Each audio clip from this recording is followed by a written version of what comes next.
ibunya semangat 45, hebat. Jadi beliau itu berbicara atas nama wanita yang kadang-kadang salah kaprah ketika wanita diberikan keleluasan untuk beraktualisasi di luar rumah. Bahkan jadi jumawa mungkin ya. Ini bagaimana dari segi pendidikan, seperti apa? Saya ingin berbagi sedikit mengenai sejarah perjalanan feminisme di Barat ya. Jadi kalau dulu itu wanita begitu direndahkan, kemudian mereka berjuang dengan feminisme ya. Kemudian ternyata saat ini setelah feminisme banyak penelitian menunjukkan bahwa kaum perempuan itu lebih berprestasi gitu. Tingkat drop out di kalangan anak laki-laki itu jauh lebih besar daripada anak perempuan. Kemudian anak-anak perempuan yang bisa menjadi sarjana baik S1 maupun pasca sarjana itu jauh lebih banyak daripada anak laki-laki. Tapi tidak berhubungan dengan populasi ya ini ya? Tidak berhubungan dengan Oke. Akibatnya terjadi perebutan pekerjaan di luar sana gitu. Jadi semua orang berlari untuk mengejar pekerjaan non domestik ya di luar, sementara di rumah domestik itu dianggap bukan pekerjaan. Padahal sesungguhnya domestik itu adalah pekerjaan yang sangat-sangat mulia gitu. Iya. Karena itu terkait dengan pembangunan generasi mendatang. Makanya saya terkadang kalau ditanya misalnya, kenapa istri itu disebut profesi? Iya, istri itu profesi. Coba kita lihat. Koki memasak disebut profesi. Istri memasak tidak dianggap. Ya kan? Babysitter mengasuh anak disebut profesi. Ibu tidak dianggap mengasuh anak. Ya kan? Nah, ini adalah kesalahpahaman yang akibatnya perempuan yang di rumah merasa tidak berharga. Iya. Gitu. Akhirnya mereka ikut betul berebutan apa yang ada di luar. Akibatnya apa? Tingkat pengangguran di kalangan laki-laki itu menjadi meningkat tinggi.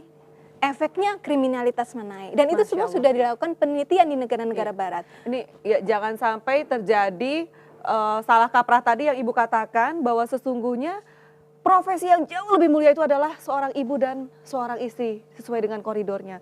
Sayang sekali ini waktunya kita tidak cukup ya. Tetap harus ditarik kesimpulan ibu-ibu ketika bicara masalah bagaimana memuliakan wanita. Sok atuh Bu Ustazah. Kita sebagai individu wanita tentunya kita harus memuliakan diri kita sendiri dengan 3 prinsip tadi.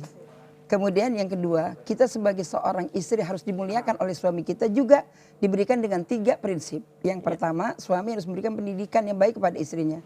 Kemudian yang kedua, suami harus memberikan nafkah zahir yang cukup kepada istrinya. Yang ketiga, suami harus memberikan nafkah batin yang cukup untuk istrinya. Kemudian seorang anak memuliakan orang tuanya, tentunya ibu terlebih dahulu. Dengan cara seperti apa?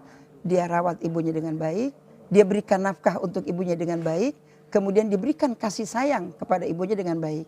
Maka sampai Rasulullah katakan, kalau seorang suami sudah beristri, maka istri itu wajib tunduk kepada suaminya. Tetapi kalau seorang istri sudah bersuami, maka istri ini harus tunduk kepada suaminya, tapi suami harus tunduk kepada ibunya. Ini artinya apa? Anak laki-laki harus lebih memuliakan ibunya dibanding memuliakan istrinya. Apabila terjadi ada kesenjangan, tapi kalau memang ada kesamaan, maka dua-duanya harus disamakan kemuliaannya. Saya rasa itu mungkin kesimpulannya. Ibu ada tambahan di 1 menit terakhir mengenai mungkin di sisi pendidikan ketika kita bicara bagaimana memuliakan wanita. Baik, saya sesungguhnya ingin berbagi apa yang dikatakan oleh Valerie Torarian ya. Dia adalah chief editor dari majalah Elle ya. Itu kalau di kalangan para perempuan perempuan karir pasti mengenal itu majalah Elle. Jadi dia mengatakan bahwa perempuan-perempuan Prancis itu sekarang berada pada keadaan depresi yang luar biasa. Kenapa? Karena perempuan-perempuan Prancis itu dituntut menjadi perempuan yang sempurna. Dia harus bisa berkarir dengan hebat, dia harus bisa badannya itu harus seksi, kayak model gitu kan. Kalau ibu-ibu lihat perempuan-perempuan Paris makanya kan langsing-langsing gitu. Kemudian di luar itu dia harus hamil, dia harus menyusui, dia harus bisa masak dan seterusnya. Akibatnya Prancis itu menjadi negara, perempuan-perempuan Prancis itu menjadi negara yang paling depresi se-Eropa. Masya Allah, Gitu. Nah, oleh karena itu kita ya di Indonesia kaum muslimah yang sudah diberi Allah tempat yang mulia di rumah kita, tidak perlu kita itu berpikir untuk saya mau menguasai semuanya, saya ingin menjadi superwoman. efeknya nanti malah justru jangan-jangan tidak ada satu pintu surga pun yang terbuka karena kita tidak maksimal. Kita itu satu orang, ya kan? Kadang-kadang kita kemaruk kalau istilah orang Jawa, pengen masuk semua pintu surga. Padahal kenyataannya hanya berapa pintu sih yang akan kita lewati? Satu. Terima kasih.